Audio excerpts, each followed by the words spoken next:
2010 पासून हे प्रभाकर पांडुरंग भोसले आमच्या मागे लागलेले आहेत. कारण त्याचे पुरावे आम्ही जोडलेत.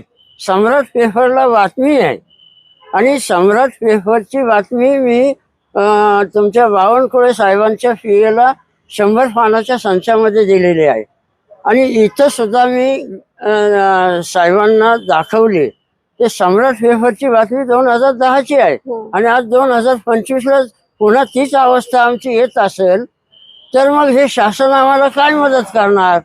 का शासन आमची जमीन लुबाडण्यासाठी बसलंय का? ही मनात आल्याशिवाय राहत नाही. आम्हाला न्याय मिळाला पाहिजे. 15 वर्ष भांडतोय मी, पण मला न्याय मिळालेला नाही.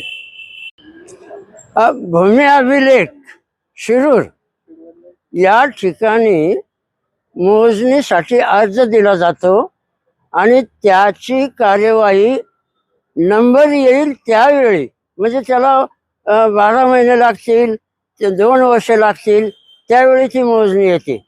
या प्रकरणामध्ये आज मोजणीचा अर्ज भरणारा दीपक राजकुमार पंचमुख आणि दुसऱ्या दिवशी मोजणीवाले त्या जमिनीमध्ये येत आहेत. ही जादू आम्हाला समजत नाही. एवढा भ्रष्ट कारभार मी माझ्या आयुष्यात कधी बघितलेला नाही. आणि त्यामुळं खोट्या नाट्या सह्या करून आमची मान्यता नसताना मोजणी करून घेणं, फक्की टाकणं आणि त्या ठिकाणी कंपाऊंड टाकणं हा आमच्यावर चाललेला अन्याय आहे.